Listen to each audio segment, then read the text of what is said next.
கர்த்தர் இந்த சாட்சியை ஆசீர்வாதம் மாற்றி தருவாராக. ஒரு வாலிப பருவத்திலே கர்த்தருக்காக ஒப்பு கொடுப்பது என்பது மிக கடினமான காரியம். அது அருமை சகோதரர் அவர்கள் ஒப்பு கொடுத்திருக்கிறார். அவருடைய வாழ்வை கர்த்தர் மாற்றுவார். ஆகவே அவருக்குள் இப்படி ஒரு சாட்சி இருக்குது என்று நமக்கு அனைவருக்குமே இன்றுதான் தெரிய வரும். கர்த்தர் அவரை சிறு வயதிலிருந்தே கரம் பிடித்து நடத்தி வருகிறார். கர்த்தர் அவரை மாத்திரம் அவருடைய தகப்பனாரையும் தாயாரையும் கரம் பிடித்து நடத்தி வருகிறார். ஆகவே இந்த குடும்பத்திற்காக நாம் கர்த்தருக்கு ஸ்தோத்திரம் செலுத்துவோம். ஆகவே கர்த்தருடைய வார்த்தைகள் கடந்து செல்வதற்கு முன்பாக நாம் கண்களை மூடி என்னுடைய பரிசுத்த சமூகத்தை நோக்கி நாம் பார்ப்போம். கர்த்தர் நம்மோடு கூட இடைப்படும்படியாக, நம்மோடு கூட பேசும்படியாக இந்த மாலை வேளையிலே கண்களை மூடி கர்த்தருடைய சமூகத்தை நோக்கி நாம் பார்ப்போம். பிசாசின் சோதனை பெருகிட்டாலும் சோர்ந்து போகாமல் முன் செல்லவே. பிசாசின் சோதனை பெருகிட்டாலும் சோர்ந்து போகாமல் முன் செல்லவே. உலகமும் மாமிசமும் மயக்கிட்டாலோ மயங்கிடாமல் முன்னேறவே. உலகமும் மாமிசமும் மயக்கிட்டாலோ மயங்கிடாமல் முன்னேறவே. இயேசு போதுமே போதுமே, இயேசு போதுமே போதுமே, எந்த நாளிலுமே எந்நிலையிலுமே எந்த வாழ்வினிலே இயேசு போதுமே. உம்மை நன்றியோடு நாங்கள் துதிக்கிறோம், ஸ்தோத்தரிக்கிறோம் தகப்பனே. இந்த நாளிலே கர்த்தர் நீர் எங்களோடு கூட இடைப்படுவீராக. தடைகள் எல்லாவற்றையும் மாற்றுகிற வல்லமை இடத்துல உண்டு என்பதை நாங்கள் அறிந்திருக்கிறோம். இப்பொழுதும் இந்த செய்திக்கு விரோதமாக எழும்புகிற எல்லாவித அந்தகாரத்தின் கிரியைகளையும் அசுத்தத்தின் காரியங்களையும் மனுஷிக இச்சைகளையும் மாம்சத்தின் பலவீனங்களையும் எல்லாவற்றையும் இயேசுவின் நாமத்தினாலே அப்புறப்படுத்துகிறோம். எல்லாவற்றையும் அப்புறப்படுத்துகிறோம். கர்த்தர் நீர் பொறுப்பெடுத்துக் கொள்வீராக. பேசுகிற அடியேனை மறைத்து நீர் வெளிப்படுவீராக. ஒரு புதிய அபிஷேகத்தின் வார்த்தைகள், புதிய வல்லமையின் வார்த்தைகள் ஆண்டவருடைய வாயிலிருந்து புறப்பட கர்த்தர் உதவி செய்வீராக. அமர்ந்திருக்கிற அனைவர் மேலும் ஆளுகை இருக்க வேண்டுமாய் செபிக்கிறேன். ஆண்டவரே, உள்ளங்களோடு கூட பேசுகிற கர்த்தர் இன்று வார்த்தையின் மூலமாக எங்களை நீர் ஆண்டவரை தைரியப்படுத்த வேண்டுமாய், திடப்படுத்த வேண்டுமாய் செபிக்கிறேன். கர்த்தர் எங்களோடு கூட இடைப்படுவீராக. இயேசுவின் நாமத்தினாலே ஆமேன் ஆமேன். கர்த்தருடைய பரிசுத்த நாமத்துக்கு மகிமை உண்டாவதாக. இந்த நாளிலும் மீண்டுமாய் உங்கள் மத்தியிலே தேவனுடைய வார்த்தைகளை பகிர்ந்து கொள்ள கர்த்தர் கொடுத்த இந்த பெரிதான கிருபைகளுக்காக முதலாவது கடவுளுக்கு நன்றி செலுத்துகிறேன். இந்த இடமே ஒரு சின்ன ஆலயம் போல இருக்கிறது. ஆகவே அநேக வீடுகளை பேசிதான் ஒரு ஆலய அமைப்புக்குள்ளாக ஒரு ஆல்டர், 2 சைடில் மூப்பர்கள் மாதிரி 4 பேர் உட்கார்ந்து கொண்டிருக்கிறார்கள். விசுவாசிகள் போல இந்த கூடுகை இருப்பதனாலே மிகுந்த மகிழ்ச்சியாக இருக்கிறது. ஆகவே கர்த்தர் உங்களை பிரேயர் ஆள் தானே, ஜெபம் செய்கிறதுக்காக அருமை ஐயா கட்டி இருக்கிறார். பொதுவாக இது போன்ற வீடுகள் அமைப்பது கடினமான கதை. இந்துக்கள் வீட்டிலே அந்த பூஜை அறை என்று அமைப்பார்கள். கிறிஸ்தவ வீடுகளில் பிரேயர் ரூம் கட்டுவது மிக ரொம்ப குறைவாக தான் கட்டுவாங்க. ஆள் இருக்கும், கிச்சன் இருக்கும், டைனிங் டேபிள் இருக்கும், ஸ்டோர் ரூம் இருக்கும், பிரேயர் ஆள் இருக்காது. ஆனால் இந்துக்கள் வீட்டிலே பூஜை அறை என்று ஒரு தடியாக போடுவார்கள். இந்த வீட்டிலே கர்த்தர் இப்படியாக ஒரு பிரேயர் ஆளை வைத்துவிட்டு மேலே வீடு வாசம் செய்யும்படி அவர்கள் தங்குவதற்கு ஒரு இடத்தை கர்த்தர் கொடுத்திருக்கிறார். கர்த்தருடைய நாமத்திற்கு மகிமை உண்டாவதாக. இந்த நாளிலும் நாம் தொடர் போதனையில் இருக்கிறோம். ஆகவே பிசாசு எப்படி வேலை செய்வான் என்று தொடர் சத்தியங்களை கேட்டுக்கொண்டு வருகிறோம். இந்த நாளிலும் அதன் ஆழமாக சில காரியங்களை நாம் பார்க்க இருக்கிறோம். கடந்த 2 சத்தியங்களிலே நான் கிறிஸ்டியன்ஸ், அதாவது கிறிஸ்தவர் அல்லாத மக்களிடத்தில் பிசாசு எப்படி வேலை செய்வான் என்பதை பார்த்தோம். இந்த நாளிலே கிறிஸ்தவர்கள் மத்தியிலே பிசாசு எப்படி வேலை செய்வான் என்பதை நாம் பார்க்க இருக்கிறோம். இப்படிப்பட்ட சத்தியங்கள் நம்முடைய வாழ்விற்கு பிரயோஜனம் உள்ளதாக இருக்கும்.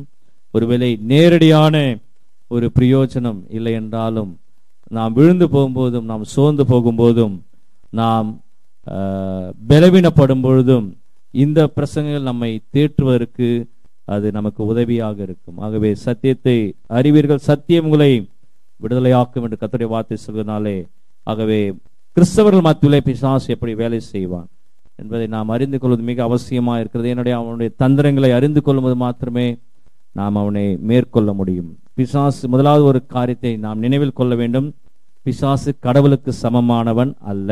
அதை முதலாவது நாம் தெரிந்து கொள்ள வேண்டும். அநேகர் அவனை கடவுளுக்கு சமமாக ஒப்பிடுகிறார்கள். பிசாசு கடவுளால் உண்டாக்கப்பட்டவன், உண்டாக்கப்பட்ட ஒரு தூதர். கடவுள் ஒருவர் மாத்திரமே ஆதியும் அந்தமானவர். அநேக தூதர்களை உருவாக்கினார். அதில் சில தூதர்கள் கடவுளுக்கு விரோதமாக செய்தார்கள். அதில் ஒருவர் தான் இவன். ஆகவே சரியாக புரிந்து கொள்ள வேண்டும், கடவுளுக்கு சமமானவன் அல்ல. இப்போது கூட அநேக மனிதர்களை கடவுள் படைத்திருக்கிறார். ஒரு சில மனிதர்கள் அவருக்கு பிரயோஜனம் உள்ளவர்களாக வாழ்கிறார்கள். அநேக மனிதர்கள் அவருடைய வார்த்தைக்கு எதிராக வாழ்கிறார்கள். அதுக்காக எதிராக வாழ்கிறவர்களெல்லாம் கடவுளுக்கு மீறி செயல்பட முடியும், அவர்களுக்கு பெரிய வல்லமை உண்டு என்று நினைப்பது தவறான காரியம். அது முதலாவது சரியாக புரிந்து கொள்ள வேண்டும். எப்படி மனிதர்களை படைக்கும் பொழுது மனிதர்களிலும் அவருடைய வார்த்தை கேட்டு நடந்து கொள்கிற மனிதர்கள் உண்டு, அவருடைய வார்த்தைக்கு எதிரடியான மனிதர்களும் உண்டு. ஆகவே அந்த மனிதர்கள் எல்லாம் கடவுளுக்கு மேலே இருக்கிறார்கள் என்று சொல்வது தவறான காரியம். அதே போலதான் இந்த தூதர்களும் கடவுளால் உண்டாக்கப்பட்டவர்கள், அவருக்கு உபயோகமான தூதர்கள் இருக்கிறார்கள். அவரை எதிர்த்து நின்ற தூதர்கள் பிசாசனுடைய தூதர்களும் என்று வேதம் சொல்லுகிறது. ஆகவே கடவுளுக்கு சமமானவனே அல்ல. முதலாவது அதை புரிந்து கொள்ள வேண்டும். அநேகர் பிசாசு இப்படியெல்லாம் செய்யறானே, ஆமா, அவனுக்கு கொடுத்திருக்கிற கொஞ்சம் வல்லமை வச்சு அவன் கொஞ்சம் செய்யறான், அவ்வளவுதான். இப்ப நமக்கு கொடுத்திருக்கிற ஆற்றலை வைத்து நாம் எப்படி தவறாக காரியங்களை செய்கிறோமோ, நல்லது செய்கிறோமோ, அதே போல அவனுக்கு கொடுத்திருக்கிற ஆற்றலை வைத்து அவன் செய்து கொண்டிருக்கிறான். அதற்காக அவன் கடவுளுக்கு மேலே கிரியை செய்கிறவன் அல்ல. இதை சரியாக நாம் புரிந்து கொள்ள வேண்டும்.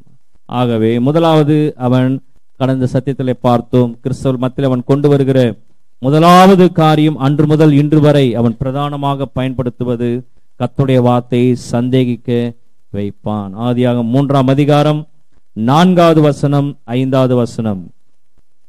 ஆதியாகமம் 3, 4, 5. அப்போது சர்ப்பம் ஸ்திரியை நோக்கி, நீங்கள் சாகவே சாவதில்லை, நீங்கள் இந்த புசிக்கும் நாளிலே உங்கள் கண்கள் திறக்கப்படும் என்றும் நீங்கள் நன்மை தீமை அறிந்து தேவர்களை போல் இருப்பீர்கள் என்றும் தேவன் அறிவார் என்றது. ஆகவே கர்த்தருடைய வார்த்தையை சந்தேகிக்கப்பட வைப்பது பிசாசனுடைய முதல் வேலை. அது அந்த நாள் முதல் இந்த நாள் வரை அந்த காரியத்தை பிசாசு அஸ்திரமாக பயன்படுத்துகிறான். ஆகவே கர்த்தருடைய வார்த்தையை கேட்கிறோம், கர்த்தருடைய வார்த்தையை நம்புகிறோம், ஆனால் திடீரென்று ஒரு சந்தேகம், கர்த்தர் நம்மை கைவிட்டு விட்டாரோ, வாழ்வில் சில சோதனைகள் ஏற்படும் போது உடனே கர்த்தர் நம்மை கைவிட்டு விட்டாரோ என்று சந்தேகம் நமக்குள் உண்டாகிறது. ஆகவே இந்த சந்தேகத்தை முதலாவது நாம் எடுத்துவிட வேண்டும். அவர்கள் ஏற்கனவே தேவனுடைய சாயலை போல சிருஷ்டிக்கப்பட்டிருக்கிறார். இவன் சொல்றான், இனிமேல் தான் நீங்கள் தேவனை போல ஆக போகிறீர்கள். ஏனென்றால் சத்தியத்தை சரியாக புரிந்து கொள்ள அன்று ஆதாம் ஏவாள் தவறினது போல இன்றும் அநேக கிறிஸ்தவர்கள் சத்தியத்தை தவறாக புரிந்து கொள்கிறார்கள். ஆகவே புரிந்து கொள்ளாதனாலே பிசாசு அவர்களை எளிமையாக குழப்புகிறான், எளிமையாக சந்தேகப்பட வைக்கிறான். இதெல்லாம் உண்மை இல்லை, இதெல்லாம் நம்புகிறது இல்லை, கர்த்தர் உன்னை கைவிட்டு விட்டார், உன் வாழ்க்கை சோர்வாக இருக்கிறது, கடவுள் ஒருவர் இருக்கிறார் என்றால் உனக்கு இப்படியெல்லாம் நடக்குமா, இதெல்லாம் அவன் கொண்டு வருகிற சந்தேகங்கள். ஆகவே இதனால்தான் பவுல் 2 இடத்திலே சொல்கிறார், பிசாசு சொல்வான், அவர் உன்னை ரட்சித்திருக்கிறாரா, உன்னை நேசிக்கிறாரா, ஒருவித சந்தேகத்தை அவன் கொண்டு வருவான் என்று கர்த்தருடைய வார்த்தை சொல்கிறது. எபேசியர் 6ஆம் அதிகாரம் 16வது வசனம் சொல்கிறது, பொல்லாங்கன் எய்யும் அக்னி ஸ்தலங்களை எல்லாம் அவித்து போடத்தக்கதாய் எல்லாவற்றுக்கும் மேலாக விசுவாசம் என்னும் கேடகத்தை பிடித்து கொண்டவர்களாய் இருங்கள் என்று கர்த்தருடைய வார்த்தை சொல்கிறது. ஆகவே பொல்லாங்கனையும் அக்னி ஸ்தலங்கள் எல்லாம் அவித்து போடத்தக்கதாய் எதை பிடித்துக் கொள்ள வேண்டும்? விசுவாசம் என்னும் கேடகத்தை பிடித்து கொண்டவர்களாய் நில்லுங்கள் என்று கர்த்தருடைய வார்த்தை சொல்லுது. ஆகவே ஒரு நாளும் நாம் விசுவாசத்தை விட்டுவிடக் கூடாது. நம்முடைய விசுவாசத்தை குலைப்பதற்காக தான் நம்முடைய அக்கினி, அந்த அவனுடைய ஆயுதங்கள், உன்னுடைய ஆயுதங்கள் அக்னி அஸ்திரங்களை எல்லாம் அம்பு எய்து கொண்டே இருப்பான்.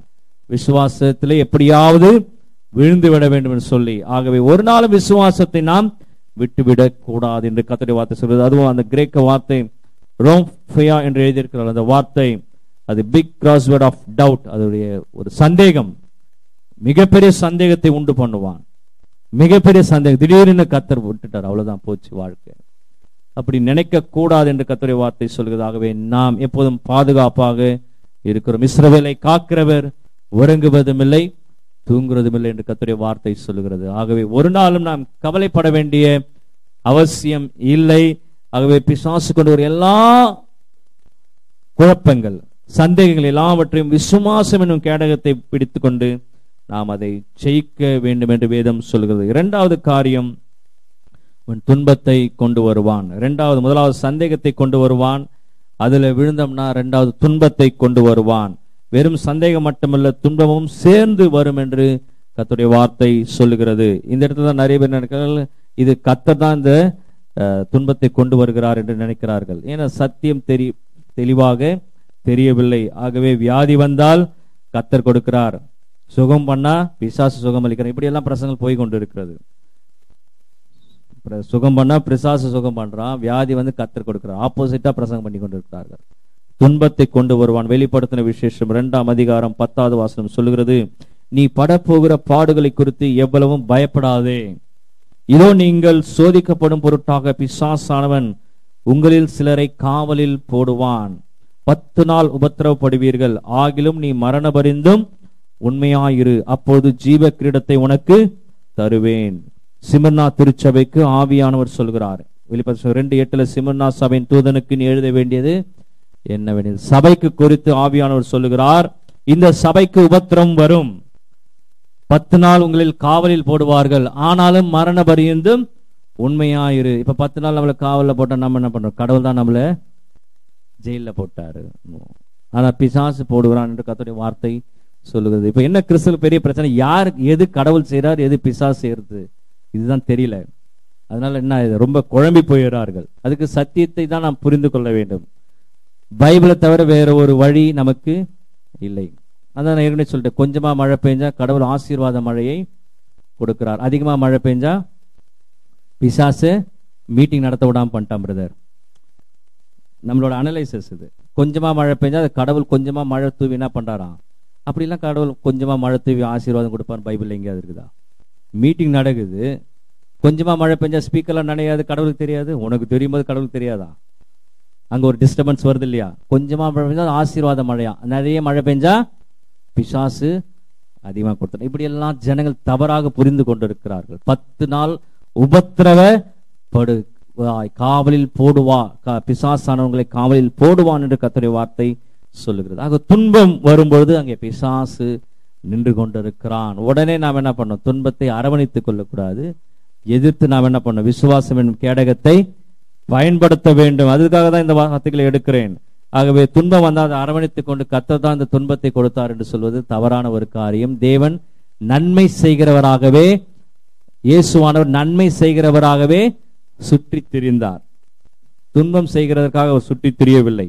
ஆகவே இதெல்லாம் சரியாக புரிந்து கொள்ள வேண்டும். வெளிப்படுத்தின விசேஷம் 12ஆம் அதிகாரம் 17வது வசனம். வெளிப்படுத்தின விசேஷம் 12ஆம் அதிகாரம் 17வது வசனம். அப்பொழுது வலு சர்ப்பமான இஸ்ரவேலின் மேல் கோபம் கொண்டு தேவனுடைய கற்பனைகளை கை கொள்ளுகிறவர்களும் இயேசு கிறிஸ்துவை குறித்து சாட்சி உடையவர்களுமாய அவர்களுடைய சந்ததியான மற்றவர்களுடனே யுத்தம் பண்ண போயிற்று. யார் ஒழுங்கா இயேசு கிறிஸ்துவை விசுவாசிக்கிறார்களோ, அவருடைய கற்பனைகளை கை கொண்டிருக்கிறார்களோ, அவருடைய சந்ததியோடு கூட மற்றவர்களோட யுத்தம் பண்ண போயிற்று. எது என்றால் வலு சர்ப்பமானது. ஆகவே துன்பத்தை கொண்டு வரும் பொழுது பிசாசானவன் இவைகளை செய்கிறான். யார் ஒழுங்கா கிறிஸ்தவ வாழ்க்கை வர அவன் தான் பிசாசுக்கு எதிரி.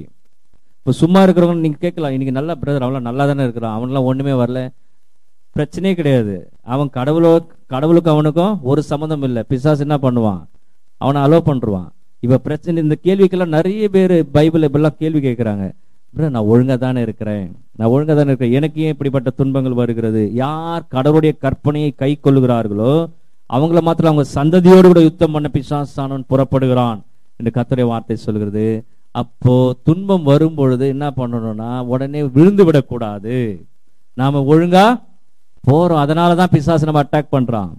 செத்த மீன் எப்போ ஆத்துல அப்படியே என்ன பண்ணோம், ஒரு மீன் செத்து போச்சு ஆத்துல போட்டீங்கன்னா என்ன பண்ணோம், தண்ணி போற திசையில் அது பாட்டுன்னு போயினே தான் இருக்கும். உயிரோடு இருக்கிற மீன் தான் என்ன பண்ணோம், எதிர்த்து நீச்சல் போடும். அதே போல கர்த்தருடைய ஒத்தாசை பெற்ற பிள்ளைகள், கடவுளுடைய பிள்ளைகள் மாத்திரமே எதிர்த்து போராட அழைக்கப்பட்டிருக்கிறோம். இதுதான் சத்தியம். இவர் நான் ஆசீர்வாதமா பேசுவார் பார்த்தேன், வீட்டுல வந்து இப்படிதான் பேசுறேன்னு நினைக்காதீங்க. இதுதான் சத்தியம். ஆகவே கடவுளோடு கூட நெருங்கும் போது மாத்திரமே பிசாசான இன்னும் என்ன பண்ணுவான், அதிகமாய் யுத்தம் செய்வான். அப்போ கரெக்டா நம்ம போயினுக்கிறோம்னு அர்த்தம். இதுக்காக கடவுளோடு நெருங்க தான் துன்பம் சொல்லுவாங்க. அது எப்படி எடுத்துக்கிறாங்க ஜனம், கடவுளோடு நெருங்க தான் கடவுள் நம்மளுக்கு துன்பம் கொடுக்கிறான்னு நினைக்கிறேன். அப்படி இல்ல, பிசாசு யுத்தம் பண்ணுவான். யோபு பரிசுத்தமாய் வாழ்ந்து கொண்டிருந்தான். பிசாசு தான் என்ன பண்ணான், அவனுடைய பிள்ளைகளை எடுத்தான், ஆஸ்தியை எடுத்தான். ஆனா யோபு கர்த்தர் கொடுத்தார், கர்த்தர் எடுத்தான்னு சொல்லிட்டான். தப்பு. கர்த்தர் கொடுத்தார், பிசாசு எடுக்கிறான். எதுக்கு? அவனுடைய விசுவாசத்தை சோதிப்பதற்காக. அதுல யோபு ஜெயித்த உடனே அவனுக்கு இரட்டத்தனையான ஆசீர்வாதங்கள் வருகிறது. ஆகவே இந்த இடத்துல கர்த்தருடைய கற்பனைகளை கை கொள்ளுகிற பிள்ளைகள் அவருடைய சந்ததியோடு கூட யுத்தம் பண்ணுவதற்கு பிசாசு புறப்படுகிறான் என்று வேதம் சொல்லுகிறது. ஆகவே ஒரு நாள் துன்பம் வந்தவுடனே தைரியமா நம்ம என்ன பண்ணலாம், ஒரு கை பார்க்கலான்னு சொல்லிட்டு ரொம்ப ஆழமா போயிட்டீங்கன்னா அந்த ரேஞ்சுக்கு வந்துடலாம். கடவுளோடு கூட ரொம்ப நெருங்கும் பொழுது பிசாசு கொண்டு வர துன்பத்தை பார்த்து கை தொட்டி சிரிக்கலாம். அவன் அந்த ரேஞ்சுக்கு போயிடணும். வாப்பா வா, உனக்காக தான் எதிர்பார்த்துன்னு இருந்தேன். ஒரு பெரிய பிரசங்கர் அப்படிதான் படுத்துன்னு இருந்தாரா, ஒரு பிசாசானவன் வந்து மூச்சரைக்க வந்து நின்னானா, எழுந்து நிம்மதியா தூக்கி பார்த்துட்டு மறுபடியும் படுத்து தூங்கிட்டாராம். அவர் பிரசங்கத்துல சொல்றாரு, அவரோட பேர் எனக்கு ஞாபகம் இல்லை. எதுக்கு அவனை போய் போன்னு விரட்டின்னு இருக்கணும், அவன் வந்தா நின்னுட்டு போறான். நம்ம ஊர் ஆள்ல இருந்தா என்ன பண்ணுவோம், பிசாசை போ, அப்பாலே போ, அதுக்கு ஒரு ஜபம் பண்ணின்னு போ. அவன் வந்து நின்று பாக்குறான், பயமுறுத்தி பாக்குறான்.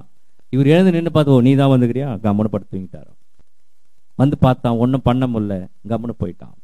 அந்த ரேஞ்சுக்கு, அந்த லெவலுக்கு நம்ம கிறிஸ்தவ வாழ்க்கைக்கு போக வேண்டும். அப்ப ஒன்னும் பண்ண முடியாது. ஓரளவு தான் அவனால பண்ண முடியும். அவனுக்கு பெரிய வல்லமெல்லாம் ஒன்றும் கிடையாது. கடவுளால் உண்டாக்கப்பட்டவன் அவன். இயேசுவை 3 முறை சோதித்து பார்த்தா அதோட என்ன பண்ணிட்டான், இவர்கிட்ட ஒன்னும் வேலை ஆகாது, கம்முன்னு போய்விட்டான். அதேதான், அந்த அளவுக்கு நாம் வர வேண்டும். ஆகவே துன்பத்தை கொண்டு வருவான். ஆகவே துன்பம் வரும்பொழுது கடவுள் கரெக்டா புரிஞ்சிடும், கடவுள் நன்மைகளை செய்கிறவர், பிசாசு துன்பத்தை கொண்டு வருவான். ஆகவே நாம் சரியாக அதில் வெற்றி காண முடியும். என்றால் கர்த்தர் சிலுவையிலே அவனை ஜெயித்திருக்கிறார். அப்படியெல்லாம் கைவிட மாட்டார், அப்படியெல்லாம் கடவுள் கைவிட மாட்டார். 3வது, சாத்தான் நம்முடைய ஆராதனையை தடை செய்வான். நம்முடைய திருச்சபையின் ஆராதனைகளை அவனாலே தடை செய்ய முடியும். தடை செய்வான் என்றால் அதில் ஒழுங்கில்லாமல் காரியங்களை செய்வான். அது நிறைய பேர் நீங்க உணரலாம். ஆராதனைக்கு வரும்போது பல தடைகள் உண்டாகும். அதையும் மீறிதான் நாம் திருச்சபைக்கு வந்தாக வேண்டும். சில நேரங்களில் நானே இதை உணர்ந்திருக்கிறேன். காலையில கிளம்பும்போது அநேக பிரச்சனைகள். அப்பதான் இது இல்லை அது இல்லை, ஏதாவது ஒரு பிரச்சனைகள் உண்டு பார்க்கும். ஆனா ஆலயம் முடிந்து செல்லும் போது அந்த பிரச்சனை இருக்கிற இடமே தெரியாது. இது நான் நிறைய நேரங்களில் உணர்ந்திருக்கிறேன். வரும்போது பயங்கர டிராபிக்லாம் வரும், பயங்கர டிராபிக். அப்பதான் ஆட்டோ குறுக்க நிற்பான். நம்மள ஒரு டெம்டேஷன், அந்த சிந்தனையிலிருந்து விலகுவதற்கு ஒரு டெம்டேஷன் கொண்டு வருவான் சத்ரு. நாம கூலா என்ன பண்ணலாம், ஆண்டவர் மேல பாரத்தை போட்டு நம்ம முதல்ல இப்படிப்பட்ட காரியங்களை நான் அனுபவித்திருக்கேன். ஆனா இப்பெல்லாம் நான் வரும்போது ஆண்டவர் கூட பேசிட்டே வருவேன். எந்த ஒரு டெம்டேஷன் இல்லாம நான் வந்து சேர்ந்து கொண்டிருக்கிறேன். ஆகவே இதை பழக்கத்திலே கொண்டு வந்து விட்டோம் என்றால் இது நமக்கு பிரயோஜனமாக இருக்கும். பழக்கம் இல்லைன்னா முதல்ல பிகினிங் லெவல் இருக்கிறோம்னா பிசாசு டெம்டேஷன் பண்ணிட்டே தான் இருப்பான். சில சொல்லுவாங்க, சர்ச்சுக்கு கிளம்பணும்னு நினைச்சேன், அந்த நேரத்துல தான் என்னாச்சு, இப்படி ஆயிடுச்சியா. அதெல்லாம் பிகினிங் ஸ்டேஜ். காலையில எழுந்து ஆண்டவரே என்னை ஒழுங்கா கொண்டு போய் சர்ச்சில் சேருன்னு சொல்லிட்டா பிரச்சனை இல்லை. ஆனாதான் இயேசு செய்த ஜபத்திலே எங்களை சோதனைக்குள் பிரவேசிக்க பண்ணாதபடி தீமை நின்று எங்களை ரட்சித்துக் கொள்ளும். அவரே தினமும் கால அப்படி பிரேயர் பண்ணிட்டு தான் அனுதின ஜபத்துல சொல்றார். எப்படி ஜபம் பண்ணணும் அந்த ஒரு வார்த்தையை கொண்டு வர்றார். ஏனென்றால் இந்த பிசாசு இந்த மாதிரி குரங்குத்தனமான வேலையெல்லாம் செய்வான் என்பது ஆண்டவருக்கு தெரியும். காலையில எழுந்து எங்களை சோதனைக்குள் பிரவேசிக்க பண்ணாமல் எந்த தீமை நின்று எங்களை ரட்சித்துக் கொள்ளும். ஒரே ஒரு வார்த்தை சொல்லிட்டா அன்னைக்கு ஆண்டவருடைய பாதுகாப்பு நமக்கு அதிகமாக இருக்கும். பிசாசால ஒரு சின்ன சின்ன டெம்ப்டேஷன் கூட அவனால செய்ய முடியாது. இதை நாம் சரியாக புரிந்து கொள்ள வேண்டும். 1 தெசலோனிக்கர் 2ஆம் அதிகாரம் 18வது வசனம். 1 தெசலோனிக்கர் 2:18. 1 தெசலோனிக்கர் 2:18. ஆகையால் நாங்கள் உங்களிடத்தில் வர 2 தரம் மனதாயிருந்தோம். பவுலாகிய நானே வர மனதாயிருந்தேன், சாத்தானோ எங்களை தடை பண்ணினான். ஆகவே பவுல் எழுதுகிறார். சாதாரண ஒரு பிரசங்கர்லாம் இதெல்லாம் சொல்ல தேவையில்லை. பவுலே எழுதுறார். அவ்வளவு பெரிய வெளிப்பாடு பெற்றார். சாத்தான் எங்களை தடை பண்ணினான். ஆகவே ஊழியம் செய்ய முடியாதபடி தடைகளை கொண்டு வர அவனாலே முடியும். பவுல் தெசலோனிக்கியாவை விட்டு பிரிந்து சென்று விட்டார். மீண்டும் அந்த இடத்திற்கு வர மனதாயிருந்தார். அங்கே நிறைய எதிர்பார்ப்புகள், ஜனங்கள் ரொம்ப எதிர்பார்த்து கொண்டிருக்கிறார்கள், ஏன் இவர் திரும்பி வரவில்லை என்று. சிலர் சொல்றாங்க புறஜாதிகள் ரட்சிக்கப்படக்கூடாது என்பதனாலே அங்கே உள்ள அரசாங்கம், ராஜாக்கள் மற்றும் மக்கள் அவரை தடை செய்கிறார்கள் என்று பேசிக் கொண்டிருந்தார்கள். அதுக்கு முன்னாடி வசனம் பார்த்தீங்கன்னா அது தெரியும். புறஜாதிகள் ரட்சிக்கப்படக்கூடாது என்பதற்காக அங்குள்ள அரசாங்கம், அங்குள்ள மக்கள் பவுல் வரக்கூடாது என்று தடை பண்ணினார்கள் என்று பேசிக் கொள்கிறார்கள். ஆனால் இவர் சொல்லுகிறார், ஜனங்கள் எனக்கு தடை பண்ணவில்லை, சாத்தான் தடை செய்கிறான். சாத்தான் தடை செய்கிறான், எங்களை தடை பண்ணினான் என்று கர்த்தருடைய வார்த்தை சொல்லுகிறது. ஆகவே ஊழியத்திற்கு பெரிய தடை அவனால் கொண்டு வர முடியும். ஆனாதான் சில சத்தியங்களை பேசும்போது ஜனங்கள் அன்னைக்கு இருக்க மாட்டாங்க. பாத்தீங்கன்னா நிறைய கூட்டம் இருக்கும். ஆசீர்வாத செய்திகளை ஒரு 3000 பேர் 4000 பேர் உட்காந்து இருப்பாங்க. இந்த மாதிரி சத்தியத்தை கேட்க பிசாசுடைய ட்ரிக்ஸை பத்தி பேசின்னு இருக்கும்போது சத்திய கூட்டமே இருக்காது. நிறைய இடத்துல பாத்தீங்கன்னா அவன் தடை பண்ணியிருப்பான். நிறைய இடத்துல இன்னைக்கு நீங்க போய் கேட்டு பாருங்க, வராத ஆட்கள்லாம் இன்னைக்குதான் முக்கியமான வேலை அவங்களுக்கு வந்திருக்கும். நான் ஓப்பன் சேலஞ்சா பண்றேன். நான் பிசாசுடைய சத்தியத்தை பேசும்போது கூட்டம் இருக்காது, அது எனக்கே தெரியும். ஊழியத்தை தடை பண்ணும்போது வர ஆத்மகளை தடை பண்ணவனால் எளிதாக முடியும். ஆனா சாதாரண ஒரு ஆசீர்வாதமான செய்திகள்லாம் கூட்டம் நிறைய வரும். அதனால அங்க போயிட்டா இல்லைன்னா ரொம்ப பர்ஃபெக்ட் நினைச்சிடாதீங்க. இது ரொம்ப முக்கியமான ஒரு சத்தியம். பவுலை தடை செய்கிறான் என்று கர்த்தருடைய வார்த்தை சொல்லுகிறது. சிலர் ஊழியத்தை ஆரம்பிப்பார்கள், ஏதாவது தடை வந்தவுடனே இது கடவுளுடைய சித்தமே இல்லை அப்படின்னு நினைப்பாங்க. ஆனா அது கடவுளுடைய சித்தம் அல்ல, அது பிசாசுடைய தடை. கடவுள் எல்லாரையும் ஊழியம் செய்ய சொல்லி கட்டளை கொடுத்திருக்கிறார் இல்லையா? நீங்க உலகமெங்கும் போய் சகல சிஸ்டர்களுக்கும் என்ன பண்ணுங்க, சுவிசேஷ பிரசங்க. எல்லா கிறிஸ்தவர்கள் மேலும் இந்த கடமை. அப்புறம் கடவுள் உன்னை ஊழியம் செய்வதற்கு எப்படி தடை பண்ணுவார்? கொஞ்சம் யோசிக்கணும். இதெல்லாம் இது கடவுளுடைய சித்தமா? இது பிசாசுடைய தடை. ஆகவே கடவுள் ஊழியத்திற்கு தடை செய்ய மாட்டார். எறும்பையும் பேனையும் ஊழியத்துக்கு உபயோகப்படுத்துகிற கடவுள், காக்காயை ஊழியத்துக்கு உபயோகப்படுத்தின கடவுள், கழுதையை ஊழியத்துக்கு உபயோகப்படுத்தின கடவுள், உன்னை உபயோகப்படுத்த கடவுள் விரும்புகிறார். ஏதாவது ஒரு சின்ன ஊழியங்கள் இல்லை. சிலர் என்ன நினைக்கிறார்கள் என்றால், இந்த தடை வந்தவனே இது கடவுளுடைய சித்தம் இல்லை அப்படின்னு நினைக்கிறாங்க. இது உண்மையிலே பிசாசு கொண்டு வருகிற தடை. இதை நாம் சரியாக புரிந்து கொள்ள வேண்டும். கடவுள் ஊழியத்திற்கு தடை செய்ய மாட்டார், பிசாசு தடை செய்வான்.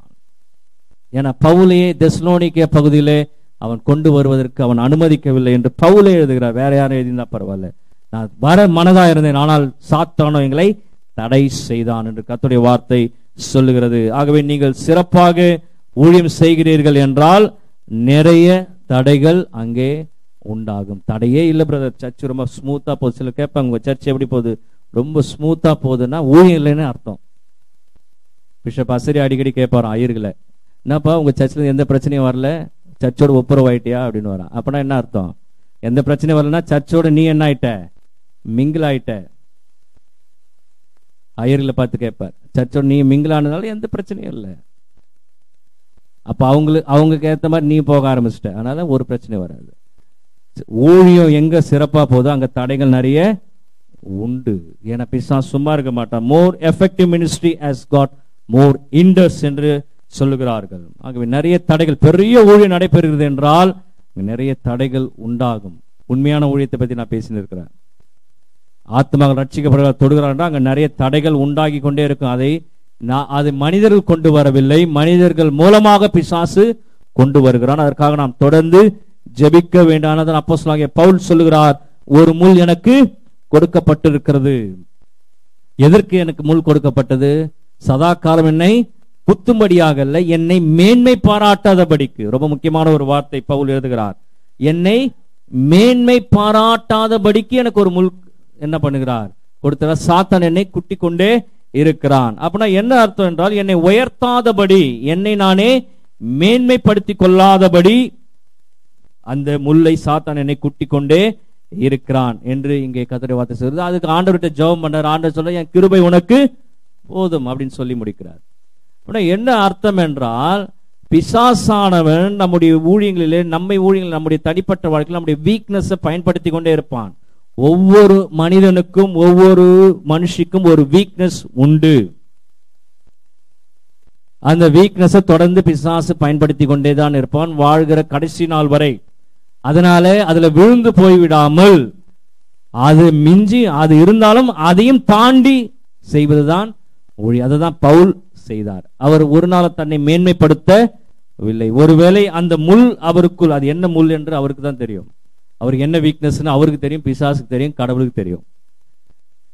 அந்த வீக்னஸ் அவருக்கு இல்லைன்னா அவர் தன்னை பெருசா என்ன பண்ணிட்டு இருப்பாரு? நினைத்து விட்டு இருப்பார் இல்லையா? நான் தான் சபையை எஸ்டாப்ளிஷ் பண்றேன், இத்தனை சர்ச்சை நான் தான் எஸ்டாப்ளிஷ் பண்றேன், என்னுடைய ஊழியம் தான் பெரிய ஊழியம், புறஜாதி மத்தியில் கர்த்தர் என்னை தான் தெரிந்து கொண்டார். அவருக்குள்ள ஒரு பெருமை வந்துவிடும். அவருக்குள்ள அந்த தாழ்மையே இருக்காது. ஏன்னா பவுல் சாதாரண ஆள் இல்ல. பிறக்கும் போதே பெரிய பணக்கார குடும்பத்துல பிறந்தவர். கமாலியன் பள்ளி அவருடைய இதிலே படித்தவர், நியாயப்பிரமாணங்களை கற்றுத் தேர்ந்தவர், யூதனுக்கு யூதன், பரிசேனுக்கு பரிசன், எபிரேனுக்கு எபிரேன் எழுதுகிறார். மோஸ்ட் எல்லாத்தையும் கற்றுத் தேர்ந்தவர்.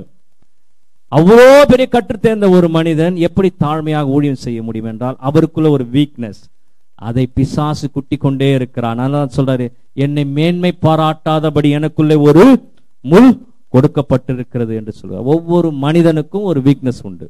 இங்க இருக்கிற எல்லாருக்கும் தான் உண்டு. சிறு குழந்தை ஒவ்வொரு மனிதனுக்கும் ஒரு வீக்னஸ் உண்டு. அதை பிசாசுக்கு நன்றாக தெரியும். அதை பயன்படுத்தி கொண்டே இருப்பான். ஆகவே நாம் என்ன பண்ணக்கூடாது? அதை அப்படிப்பட்ட கடவுள் நம்மை எடுத்து பயன்படுத்துவதற்கு நாம் நம்மை ஒப்பு கொடுக்க வேண்டும். இது இன்னும் சில பேருக்கு புரியவில்லை என்றால் இன்னும் தெளிவா சொல்றேன். இப்போ நான் நினைச்ச மாதிரி காலையில எல்லாரும் சர்ச்சுக்கு 8:30 மணிக்கு வந்து உட்காந்துட்டாங்க. நான் வரத்துக்கு முன்னாடியே 8:15 கூட்டம்லாம் நிரம்பி இருக்குது. 10:30 மணி வரைக்கும் அமைதியா உட்காடுறாங்க. யாரும் நடுவில் எழுந்து போல ஓடல. ஒருவரோடு ஒருவர் அன்போடு விசாரிக்கிறாங்க. ரொம்ப கரெக்டா இருக்கிறாங்க. விபிஎஸ்க்கு எல்லாரும் வந்தாங்க போனாங்க. எல்லாம் நேர்த்தியா நடந்து கொண்டு இருக்குதுன்னா நான் என்ன பண்ண மாட்டேன்? கடவுள்கிட்ட ஜெபம் பண்ணுவேன். ஜெபம் பண்ண பருத்திப்பட்டு சர்ச்சுக்காக. நீங்க என்ன நினைக்கிறீங்க? இப்ப மட்டும் பண்றீங்களான்னு கேக்குறீங்க. அது வேற விஷயம். பண்ண மாட்டேன். இன்னும் தெளிவா சொல்லணும்னா, என் மனைவி என் சொல் பேச்சா கேட்குது. என் குழந்தை நான் என்ன சொன்னா அதான் கேட்கிறான். நான் எப்படி எதிர்பார்த்தனோ என் மனைவி என் பிள்ளையும் அப்படியே தான் இருக்கிறாங்க, கரெக்டா இருக்கிறாங்கன்னா குடும்பத்துக்காக நான் ஜெபம் பண்ணவே மாட்டேன். அப்ப அந்த வீக்னஸ் பிசாசு என்ன பண்ணுவான்? பயன்படுத்துகிறதுனால தான் நான் கடவுளை என்ன பண்றேன்? தேடிக்கொண்டு இருக்கிறேன். அதைத்தான் பவுல் இப்படி சொல்றாரு, என்னை மேன்மை பாராட்டாதபடி எனக்குள்ளே ஒரு முள் கொடுக்கப்பட்டிருக்கிறது. அவன் தடை செய்யவில்லை என்றால் நான் கடவுளை இன்னும் தேட மாட்டேன். ஆதாம் ஏவாள் உண்டாக்கப்பட்டாங்க. உண்டாக்கப்பட்ட நாள்ல இருந்து கடவுள் எப்படி சொன்னார் அப்படிதான் வாழ்ந்தாங்கன்னா சிலுவையில இயேசு வந்திருக்க வேண்டிய அவசியமே இல்லை. கடவுள் யாரும் தேடவே மாட்டாங்க. எல்லாமே பர்ஃபெக்டா இருக்கிறாங்க நாட்டுல. அதனால ஒருத்தர் சொன்னாரு, பிசாசானவன் கடவுளை போல, கடவுளுக்கு நிகரான ஒரு குரங்கு போல பிசாசானவன். கடவுள் நன்மை செய்வார், பிசாசு ஆப்போசிட்டா கெடுதல் செய்வான். ஒரு பெரிய அறிஞர் சொன்னார், பிசாசு ஒருவன் இல்லை என்றால் யாருமே கடவுளை தேட மாட்டார்கள். இதை யார் சொன்னது? நான் தான் சொல்றேன். பெரிய அறிஞர் சொன்னாங்க. அப்புறம் உங்களை அறிஞரோட இணைச்சு கொள்கிறீங்களா? இல்ல, நானும் இதை கண்டுபிடிச்சு வச்சுக்கிறேன். பிசாசுன்னு ஒருத்தன் இல்லைன்னா யாருமே கடவுளை தேட மாட்டாங்க. அதனாலதான் அவன் அலோவ் பண்ணி வச்சிருக்காருன்னு நான் நினைக்கிறேன்.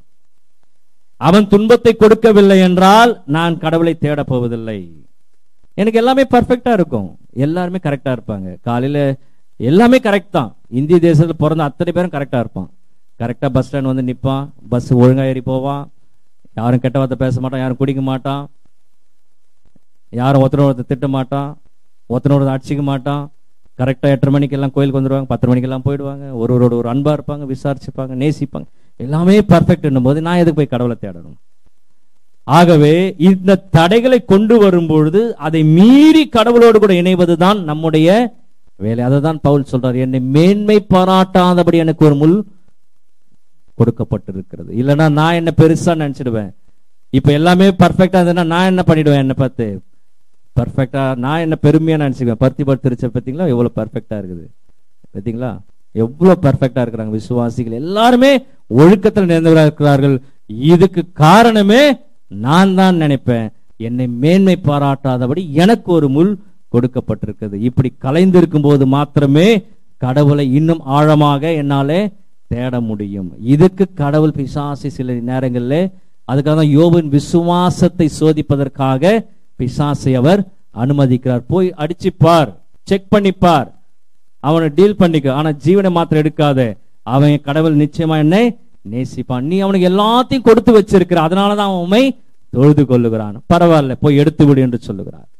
இதை நாம சரியா புரிந்து கொள்ள வேண்டும். துன்பம் வந்த உடனே கத்தாம ஆண்டவரே நான் விசுவாசி, அப்ப விசுவாசத்தை இன்னும் கூட்டும் பொழுது பிசாசு என்ன பண்ணிடுவான், ஆண்டவரே இவன் துன்பம் வந்தாலும் உண்மைதான் கேட்கிறான், நல்லது வந்தாலும் உண்மைதான் நோக்கி பாரு, நான் விட்டு ஓடிறேன்னு சொல்லி ஓடிடுவான். இது இன்னும் ஆழ்நிலையான ஆழ்ந்த கிறிஸ்தவம். இது நிறைய பேருக்கு தெரியவில்லை. ஆழ்ந்த கிறிஸ்தவம் இது. துன்பம் வந்தாலும் சரி, ஆனாதான் பெரிய பக்தர்கள் என்ன சொல்றோம், துன்பம் வந்தாலும் சரி இன்பம் வந்தாலும் சரி உண்மையே நான் சார்ந்து கொள்வேன், தேவனே நான் உமதண்டையில். மாவலிய கோரமாக வன் சிலுவை மீதில் தொங்கினாலும் கோவத்தொங்க நோக்கி உம்மண்டை கிட்டி சேர்வேன். அதெல்லாம் ஆழ்ந்த ரொம்ப ஆழ்நிலையில் எழுதப்பட்ட பாடல்கள். அதெல்லாம் இதைதான் பிசாசால ஒன்னும் செய்யவே முடியாது. இவனுக்கு எதை பண்ணாலும் இவன் ஆண்டவர்கிட்ட தான் போயிடுவான். இந்த மாதிரி இந்த மேலோட்டமான கிறிஸ்தவர்களை இப்படி தடை செய்ய முடியும். ஆராதனைக்கு வராவிடமால் தடை செய்ய முடியும். இப்படிப்பட்ட காரியங்களை அவனால உண்டு பண்ண முடியும். இதை நாம் சரியாக புரிந்து கொள்ள வேண்டும். 4வது காரியம், அவன் திருச்சபையின் காரியங்களை ஊழியத்தை தடை செய்கிறது மாத்திரமல்ல, திருச்சபையை கெடுக்கிறதிலும் அவனுக்கு நிகர் அவனாக தான் இருக்கிறான். இதுக்கு சில வசனங்கள் இருக்கிறது. எப்படி என்றால், சில விசுவாசிகள் பார்த்தீங்கன்னா கிறிஸ்தவர்கள் மாதிரியே இருப்பார்கள், ஆனால் உண்மையிலேயே அவர்கள் பிசாசின் பிள்ளைகள். சில விசுவாசிகள் கிறிஸ்தவர்கள் மாதிரியே தான் இருப்பார்கள், ஆனால் அவர்கள் பிசாசின் பிள்ளைகள். அவர்களை திருச்சபையிலே கொண்டு வந்து பிசாசாலே அமர வைக்க முடியும். அவர்களாலே குழப்பம் ஏற்படும் திருச்சபையில். இன்னைக்கு நிறைய திருச்சபையில் அநேக குழப்பங்கள் இருப்பதற்கு காரணம் இந்த காரணம் தான். இது தெரியாம நாம என்ன பண்ணிக்கிறோம், ஒருத்தரோட ஒருத்தர் நீங்கள் மாம்சத்தோடும் ரத்தத்தோடும் போராடி கொண்டிருக்கிறீர்கள் வசனம் சொல்லுது. ஆனா அவனாலே குழப்பத்தை ஏற்படுத்த முடியும். என் பிதாவினால் நடப்படாத நாட்டை நான் என்ன பண்ணுவேன், வருகையில் என்ன பண்ணுவேன், பிடுங்கி போடுவேன். அப்ப நாட்டை எங்க நடுறாரு, திருச்சபையில. சில பாத்தீங்கன்னா கொஞ்ச நாள் இங்க இருப்பாங்க, கொஞ்ச நாள் அங்க ஓடுவாங்க, இங்க ஓடுவாங்க. அதெல்லாம் நடப்படாத நாட்டு. திருச்சபை பத்தி எடுக்கும்போது நான் பெரிய காரியங்களை பேசுவேன். சில திருச்சபைகள்ல பாத்தீங்கன்னா இங்க கொஞ்சம், அப்புறம் அங்க கொஞ்சம், இங்க கொஞ்சம். இது என்ன, அதெல்லாம் பிதா நடப்படாத நாட்டு. அதெல்லாம் நான் என்ன பண்ணோம், தண்ணி வந்தா ஓடினே இருக்கும். அப்படிப்பட்ட திருச்சபைகள் அல்ல, அவர்கள் விசுவாசிகள் தான். They are Christian peoples. இதை பிசாசு கொண்டு வருவான். அவர்கள் வாழ்க்கை முறை உலகத்தோடு இருக்கும். எப்படி பிரதர் அவங்களை ஐடென்டிஃபை பண்றது, ரொம்ப கஷ்டம். ஆனா கொஞ்சம் அனலைஸ் பண்ணலாம். அவங்க வாழ்க்கை முறை உலகத்தோடு கூட இருக்குமானால் அவர்கள் கிறிஸ்தவர்கள். ஆனால் சிலர் சொல்வார்கள், இவன் எப்படி கிறிஸ்தவன், இவனா ஒரு கிறிஸ்தவனா என்று புறஜாதிகளோ யாரோ ஒருத்தர் கேள்வி கேட்கிறார்கள் என்றால் அப்படிப்பட்ட பிள்ளைகள் அவர்கள் பிசாசின் ஆட்கள். They are the sons of the devil. அதான் சொல்றார், நீங்கள் உங்கள் பிதாவின் பிள்ளைகள், உங்கள் பிசாசின் பிள்ளைகள். உங்க பிதா பொய்யும் பொய்யுக்கும் பிதாமா இருக்கிற. இயேசுவே சொன்ன வார்த்தை, நான் சொல்ல. யாரு ஒழுங்க முறை பிரகாரம் நியாயப்பிரமாணங்களை கை கொண்டிருக்கலை பார்த்து சொல்லுகிறார் இங்க இயேசு. நீங்க உங்க பிசாசினால் உங்கள் பிதாவினால் உண்டானவர்கள். அப்போ இவங்க இப்படிதான் இருப்பார்கள். அவங்களை ஹேண்டில் பண்றது கொஞ்சம் கஷ்டம், கொஞ்சம் கஷ்டம் தான், டிஃபிகல்ட் தான். டிஃபிகல்ட் அவங்களை ஹேண்டில் பண்றது கஷ்டம். எனக்கு they seems to be Christians but they are not Christians. இது போல நிறைய காரியங்களை நாம் பார்க்கலாம். இவர்கள் திருச்சபையிலே அதிகாரத்தில் இருப்பார்கள். அங்கே சாத்தானுடைய வாய்ஸ், பிசாசனுடைய சத்தம் அங்கே திருச்சபையில் அதிகமாக ஒலிக்கும். மத்தேயு 13ஆம் அதிகாரம் 38வது வசனத்தை கொண்டு நாம் அதை பார்ப்போம். மத்தேயு 13:18. ஆகையால்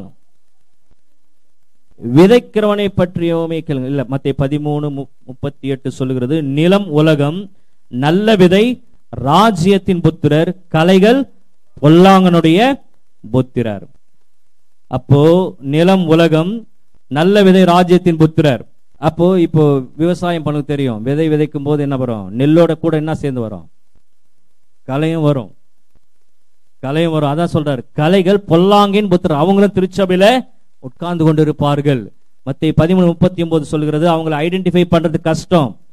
ஆனா கண்டுபிடிச்சாலும் நீங்க ஒண்ணு என்ன பண்ண முடியாது, அவங்கள ஈஸியா ஹேண்டில் பண்ண முடியாது. 39 சொல்கிறது, 38, 39 சொல்கிறது, அவைகளை விதைக்கிற சத்ரு பிசாசு. அப்ப கலைகளை யார் விதைக்கிறதாங்க? பிசாசு விதைப்பான். அறுப்பு உலகத்தின் முடிவு, அறுக்கிறவர்கள் தேவதூதர்கள். அப்ப பிசாசு கலைகளை விதைப்பான். நாம கண்டுபிடிக்க முடியும், ஆனால் அவர்களை ஒன்றும் செய்ய முடியாது. There seems to be Christians, they have identified. யார் பிரிக்க முடியும் அந்த கலைகளை என்றால் கடவுள் வந்துதான் பிரிப்பார். அவருடைய வருகை நாளிலே தான் அது நடக்கும். அவருடைய தூதர்கள் வந்துதான் பிரிப்பார்கள். அது வரைக்கும் அவன் வேலையை செய்து கொண்டுதான் இருப்பான். அதாவது திருச்சபை எடுத்துக்கொள்ளப்படும் போது இவர்கள் கைவிடப்படுவார்கள். திருச்சபை எடுத்துக்கொள்ளப்படும் நம்ம மொத்த விசுவாசம் போய் சேர்ந்துருவான்னு பாதி பேர் பிரசங்கம் பண்ணுகிறாங்க. அது ரொம்ப தப்பு. திருச்சபை எடுத்துக்கொள்ளும், நானும் போயிடுவேன், நீயும் போயிடுவேன், மொத்த விசுவாசம் போக முடியாது. நிலம் உலகம், நல்ல விதை ராஜ்யத்தின் புத்திரர், கலைகளும் சேர்ந்து அதுல வந்திருக்கும். ரொம்ப முக்கியமான காரியம். இன்னும் இப்ப திருச்சபையில ஒரு நிலம் இருக்குது, அது நெற்பயிர் ஒரு 90% இருக்குன்னா 10% கலை இருக்கும். இன்னைக்கு திருச்சபையில 90% கலை இருக்குது, 10% கிறிஸ்டியன்ஸ் இருக்கிறாங்க. இதான் பிரச்சனை. இப்போ ரேஷியோ இஸ் டிஃபரிங். இப்போ நம்ம எது கலை எது ஒன்று புரிய மாட்டேங்குது. ஒரே கூச்சல், குழப்பம், சண்டை, சச்சரவு, கோர்ட்டு, கேஸு. நான் போயிருந்தேன் இந்த கேரளா டூர்ல போயிருந்தேன். கேரளா சென்ட்ரல் கேரளா டயசிஸ்ல ஒரு சாட்சி சொன்னார்கள். அங்க அந்த டயசிஸ்ல தான் பிஷப்புக்கு அகைன்ஸ்டா எந்த கேஸும் கிடையாதான். தென்னிந்திய திருச்சபையில் 22 டயசிஸ் இருக்கிறது. சென்ட்ரல் கேரளால தான் டயசிஸ்க்கு எதிராக எந்த ஒரு கேஸும் கிடையாது. எந்த ஒரு கேஸும் கிடையாது. குறிப்பா பிஷப்புக்கு அகைன்ஸ்டா எந்த கேஸும் கிடையாது. ஒரு அருமையான ஒரு சாட்சியை கேள்விப்பட்டேன், காதுல கொஞ்சம் இனிமையாக இருந்தது. அப்ப மீதி 21 டயசிஸ்லயும் எல்லா டயசிஸ்லயும் கேஸ் இருக்குது. குறிப்பா பிஷப்புக்கு அகைன்ஸ்டா கேஸ் இருக்குது. ஒரே கூச்சல், குழப்பம், சண்டை, பிரச்சனை, கோர்ட்டு, கேஸ், அடிதடி. நிலம் விதை, நல்ல விதை. கூடவே பிசாசு அவனுடைய ஆட்களையும் கொண்டு வந்து போட்டுருவான். இது தெரியாம நம்ம என்ன பண்ணிக்கிறோம், அவனோடு கூட மல்லு கட்டி கொண்டு இருக்கிறோம். கிடையாது, பிசாசு செய்கிற காரியம் அதுதான். இந்த தந்திரத்தை புரிந்து கொண்டோம் என்றால் நாம் சரியாக ஜெயித்து விடலாம். என்ன நடக்கும்? லாஸ் யாருக்குன்னா ஊழியம் தடைப்படும். ஊழியம் தடைப்படும். ஆனால் எப்படியாவது கடவுள் அவருடைய ஊழியத்தை நிறைவேற்றுவார். என்ன பயன்படுத்த முடியவில்லை என்றால் இன்னொரு ஆளை கடவுள் உருவாக்குவார். அவ்வளவுதானே தவிர கடவுள் அவர் செய்த காரியங்களை நிச்சயமாய் திட்டமிடுவார். அவர் செய்ய வேண்டிய காரியங்களை அவர் நிச்சயமாய் செய்து முடிப்பார். அதுல எந்த ஒரு பிரச்சனை இருக்காது. எப்படியும் சுவிசேஷம் உலகமெங்கும் பரப்ப வேண்டும் என்பது கடவுளுடைய சித்தம். அது நிறைவேறும். என்ன இன்னைக்கு என்னால தடைப்படும், அவ்வளவுதான். நாளைக்கு இன்னொரு ஆளை கொண்டு வந்து கடவுள் நிறைவேற்றுவார். அப்படிதான் கடவுள் இதனால் வரை செய்து கொண்டிருக்கிறார். அதனால சீக்கிரம் சுவிசேஷம் சொல்லிட்டா கடவுள் இயேசு சீக்கிரம் திரும்ப வருவார். இன்னைக்கு ஏன் இந்த பிரச்சனைகள் என்றால் பிசாசு கலைகளை விதைத்து கொண்டிருக்கிறான். அவங்களை ஐடென்டிஃபை பண்ணலாம், நல்லா தெரியும். இது கிறிஸ்தவ வாழ்க்கையே வாழ நல்லா தெரியும், கிறிஸ்தவ வாழ்க்கை வாழ தெரியும். ஆனா ஒண்ணு நாம் செய்ய முடியாது. தேவ தூதர்கள் வந்துதான் அவர்களை பிரிக்க முடியும். ஒன்று கடவுளுடைய வருகை, இல்லை என்றால் இந்த திருச்சபை எடுத்துக்கொள்ளப்படும் போது இது நடக்கும் என்று வேதம் சொல்கிறது. Not only the false believers, false teachers also. அதாவது கள்ள விசுவாசிகள் மாத்திரமல்ல, கள்ள போதகர்களையும் பிசாசு கொண்டு வர முடியும் என்று இங்கே வேதம் சொல்லுகிறது. இது கொஞ்சம் ஆச்சரியமான ஒரு உண்மைதான். ஏனென்றால் ஒரு தப்பான தியாலஜி ரொம்ப நல்லா இருக்கும். இன்னைக்கு பேசுற நிறைய தியாலஜி எல்லாமே ரொம்ப நல்லா இருக்கும், அன்னைக்கு ரொம்ப நல்லா இருக்கும். ஆனா அவர்கள் திருச்சபையிலே அவர்கள் பிரசங்கித்துக் கொண்டிருப்பார்கள். they come to the leadership of the church. கடவுளுக்கு விரோதமான வார்த்தைகளை இதுதான் சரி என்று சொல்லி கொண்டிருப்பார்கள். they came to be the leaders of the church. இதையும் பிசாசு கொண்டு வர முடியும். 1 தீமோத்தேயு 4 அதிகாரம் 1வது வசனம். 1 தீமோத்தேயு 4:1. ஆகிலும் ஆவியானவர் வெளிப்படையாய் சொல்கிறபடி பிற்காலங்களிலே மனசாட்சியில் சூடுண்ட பொய்யருடைய மாயத்தினாலே சிலர் வஞ்சிக்கிற ஆவிகளுக்கும் பிசாசின் உபதேசங்களுக்கும் செவி கொடுத்து விசுவாசத்தை விட்டு விலகி போவார்கள். பிசாசின் உபதேசங்களுக்கு செவி கொடுத்து. அப்ப பிசாசு கூட உபதேசம் பண்ணும். உபதேசியான்னு சொல்லுவாங்க. ஊழியக்காரருக்கு இன்னொரு பேர் பழைய காலத்துல உபதேசியா சொல்லுவாங்க. பிசாசு கூட உபதேசம் பண்ணுமா, பிசாசு கூட பிரீச் பண்ணிட்டு இருக்குமா. விசுவாசிகள் செவி கொடுத்து விசுவாசத்தை விட்டு விலகி போவார்கள். மதியம் ஒரு பாஸ்டர் வந்து எங்க வீட்டுல பேசி கொண்டிருந்தார். ஒரு திருச்சபையில் மிகப்பெரிய ஊழியர், ரொம்ப வல்லமையா பேசுகிற பிரசங்கியார். திடீர்னு அவருக்கு உடம்பு சரியில்லாம போனது. அப்புறம் எதற்கு வந்து அவர் வீட்டில் உட்கார வச்சு பாட்டு பாடினா அப்படியே மயக்கட்சி விழுந்து கட்சியில பார்த்தா அவர் மேலே என்ன இருக்குதான், அசுத்தாவி இருக்குதான். அப்புறம் இவர் கிளியர் பண்ணி அவர் அமைச்சிருக்கிறார். மதியம் ஒருத்தர் சாட்சி சொல்லிட்டு இருந்தார் ஒருத்தர். அப்போ அவர் அந்த சர்ச்சில் பேசி அந்த சர்ச்சு விசுவாசி எப்படி இருப்பான்னு எனக்கு தெரியல. இந்த பைபிள் சொல்லுதானா, ஒலியின் தூதன் வேஷம் அணிந்து கொண்டு பிரசங்கம் பண்ணி கொண்டு இருப்பார்கள். அந்த பிரசங்கத்துல என்ன இருக்குன்னா ரொம்ப உபதேசங்களுக்கு ரொம்ப கம்ஃபர்ட்டா இருக்கும். அவங்களுக்கு விசுவாசத்தை விட்டு விலகி போவார்கள். இயேசு நாம மகிமை அடையாது. இப்படிப்பட்ட பிரசங்கங்கள் நிறைய இருக்கிறது. அங்க இயேசு நாம மகிமை அடையாது. இதெல்லாம் பிசாசு கொண்டு வருகிற காரியங்கள் என்று வேதம் சொல்லுகிறது. ஆகவே அதுதான் நாம் என்ன பண்ணோம், கரெக்டா பார்த்து புரிந்து கொள்ள வேண்டும். எது சரியான பிரசங்கம், எது தவறான பிரசங்கம் என்பதை நாம் சரியா புரிந்து கொள்ள வேண்டும். 1 யோவான் 4ஆம் அதிகாரம் 1வது வசனம் சொல்கிறது, பிரியமானவர்களே, உலகத்தில் அநேக கள்ள தீர்க்கதரிசிகள் தோன்றியிருப்பதினால் நீங்கள் எல்லா ஆவிகளையும் நம்பாமல் அந்த ஆவிகள் தேவனால் உண்டானவைகளா என்று சோதித்து அறியுங்கள். அப்பவே வந்துட்டாங்க கள்ள தீர்க்கதரிசிகள் தோன்றி இருப்பதினால். ஆகவே எல்லா பிரசங்கத்தையும் போய் கேட்காமல், எந்த பிரசங்கம் கடவுளோடு கூட உங்களை நெருங்க உதவி செய்கிறதோ, எந்த பிரசங்கம் உங்களுடைய வாழ்விலே பிரயோஜனம் உள்ளவைகளாக இருக்கிறதோ, எந்த பிரசங்கம் உங்களை பரலோகத்துக்கு நேராக நடத்துகிறதோ, அப்படிப்பட்ட காரியங்களை நம்ம. ஏனென்றால் இன்றைக்கு எல்லாரும் போயிடலாம், எப்படி வேணாலும் போகலாம், யார் வேணாலும் போகலாம். அமெரிக்காவில் ஒரு பிரசங்கர் சொல்றார், ஹோமோசெக்ஸ் பீப்புள்ஸ் கூட பரலோகத்துக்கு போகலான்னு சொல்றார். பெரிய பிரசங்க திருச்சபை அவர்தான். அமெரிக்கா தேசத்திலேயே 40,000 பேர் உட்காரக்கூடிய ஒரு திருச்சபை. அமெரிக்க தேசத்திலே மிகப்பெரிய திருச்சபை அதுதான். ஃபுட்பால் கிரவுண்டை திருச்சபையாக மாற்றி விட்டார்கள். அந்த பிரசங்கர் சொல்றார், ஹோமோசெக்ஸ் ஆளும் கூட பரலோகத்துக்கு போகலாம். அப்படி சொல்றதுனால தான் 40,000 பேர் வந்து உட்காந்துக்கிறான். இல்லைன்னா இப்ப நீ ஒழுங்கா இருந்தா 20,000 பேர் கூட 2 பேர் இருக்க மாட்டான். அமெரிக்க தேசம் நீ அப்படி போய் கொண்டு இருக்கிறது. ஆகவே அதுதான் சொல்றார், எல்லா பிரசங்கத்தையும் நம்பாதீங்க. இது பிசாசால கொண்டு வர முடியும், அவனால் கொண்டு வர முடியும், தவறாக உங்களை வழிகாட்ட முடியும். 2 பேதுரு 2ஆம் அதிகாரம் 1வது வசனம் 2வது வசனம் 2 பேதுரு 1:2, கள்ள தீர்க்கதரிசிகளும் ஜனங்களுக்குள்ளே இருந்தார்கள், அப்படியே உங்களுக்குள்ளும் கள்ள போதகர்கள் இருப்பார்கள். அவர்கள் கேட்டுக்கேதுவான வேத புரட்டுகளை தந்திரமாய் நுழைய பண்ணி தங்களை கிரகித்துக் கொண்ட ஆண்டவரை மறுதலித்து தங்களுக்கு தீவிரமான அழிவை வருவித்துக் கொள்ளுவார்கள். ஆகவே பிசாசு கள்ள விசுவாசிகளையும் கொண்டு வருவான், கள்ள போதகர்களையும் அவனாலே கொண்டு வர முடியும். ஆனாலும் நாம் ஜெபிக்கும் போது, கடவுளை பார்க்கும் பொழுது, கடவுள் நிச்சயமாக நமக்கு வழிவாசல்களை திறப்பார். அவனுக்கு கொடுத்த கொஞ்சம் காரியத்தில் அவனால் இதை செஞ்சு நிற்கிறான், அவ்வளவுதான். நமக்கு கொடுத்த கொஞ்ச நேரத்தில் நம்ம தண்ணி ஃபுல்லா அடிக்கிறோம் இல்லையா,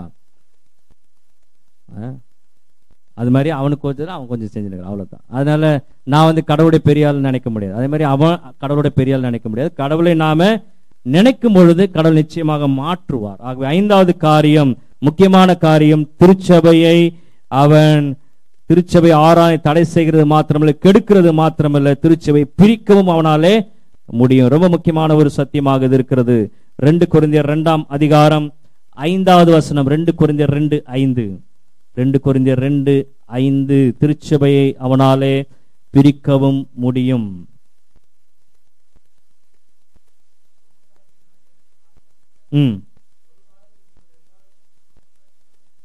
துக்கம் உண்டாக்கினவன் எனக்கு மாத்திரமல்ல, ஒருவாறு உங்களுக்கு எல்லோரும் துக்கம் உண்டாக்கினான். நான் உங்கள் எல்லார் மேலும் அதிக பாரம் சுமத்தாதபடி இதை சொல்லுகிறேன் என்று இங்கே பவுல் எழுதுகிறார். இது கிங் ஜேம்ஸ் வெர்ஷன்ல இப்படி எழுதி ஆங்கிலத்தில் வருகிறது. ஆனால் நியூ அமெரிக்கன் ஸ்டாண்டர்ட்ல ரொம்ப கரெக்டாக இதை எழுதியிருக்கிறார்கள். But if any has cost sorrow, he has caused sorrow not to me but in some degree, in order not to say too much to all of you. Sufficient to such a man is this punishment which was inflicted by the majority என்று American standard வெர்ஷன்ல ரொம்ப அழகாக எழுதியிருக்கிறார்கள். என்ன சொல்கிறார் என்றால், துக்கம் உண்டாக்கினவன் என்றால் சபைக்கு துக்கம் உண்டாக்குகிறான். சபைக்கு துக்கம் உண்டாக்கும் பொழுது அங்கே பிரிவினை ஏற்படுகிறது. இது கொரிந்து திருச்சபைக்கு எழுதுகிறார். இது தனிப்பட்ட நபருக்கு எழுதவில்லை. அப்போஸ்தலனாகிய பவுல் கொரிந்து திருச்சபைக்கு எழுதுகிறார். துக்கம் உண்டாக்கினவன் என்றால் அங்கே அவன் ஒரு வித்தியாசமான கேரக்டர். ஒரு மனிதன் ஒருவன் இருக்கிறான், அவன் திருச்சபைக்கு ஒரு துக்கம் உண்டாக்குகிறான். பவுல் சொல்கிறார் கொரிந்து திருச்சபை பார்த்தா அந்த மனிதனை ஜாக்கிரதையாக ஹேண்டில் பண்ணுங்கப்பா, ரொம்ப கேர்ஃபுல்லா ஹேண்டில் பண்ணுங்க. ஏன்னா அடுத்த வசனம் சொல்றாரு, 2 கொரிந்தியர் 2:6 சொல்லுகிறது, அப்படிப்பட்டவனுக்கு அநேகரால் உண்டான இந்த தண்டனையே போதும் என்று கர்த்தருடைய வார்த்தை சொல்லுகிறது. அப்ப எல்லாரும் அங்க தண்டனை கொடுக்கல. அநேகர் என்றால் திருச்சபையிலே ஒருத்தன் ஒரு காரியத்தை செய்யும் பொழுது அநேகர் ஒரு பகுதியிலும் கொஞ்சம் பேர் அவனுக்கு சப்போர்ட்டாக என்ன பண்ணுவாங்க. திருச்சபை குறித்து உங்களுக்கு எந்த ஒரு அனலைசிஸும் இல்லையா? இப்போ ஒருத்தன் தப்பு பண்ணிட்டான்னா பாதி பேர் என்ன பண்ணுவான், அவன் பண்ணது ரைட்டுன்னுவான், பாதி பேர் அவன் பண்ணது தப்புன்னு சொல்லுவான். அப்ப என்ன ஒரு டிவிஷன் உண்டாகும். அதுதான் இங்க எழுதுறாரு, அநேகரால் அவனுக்கு உண்டான இந்த தண்டனையே போதுன்னா அப்ப எல்லாராலும் உண்டான தண்டனை பவுல் எழுதல. அப்ப அநேகர் பவுல் சொன்னதை ஏற்றுக்கொண்டாரு, ஒரு சிலர் அவனுக்கு சப்போர்ட் பண்றாங்க, ஒரு சிலர் அந்த துக்கம் உண்டாக்கினவனுக்கு அவனுக்கு பின்பாக செல்கிறார்கள். ஆனால் தான் சொல்றாரு அநேகரால் உண்டான தண்டனை அவனுக்கு போதும் என்று எழுதுகிறார். அப்ப திருச்சபையிலே ஒரு பிரிவினையை பிசாசு கொண்டு வர முடியும். இது ஏன் பிசாசு கொண்டு வர வசனம் வருது சொல்றேன்.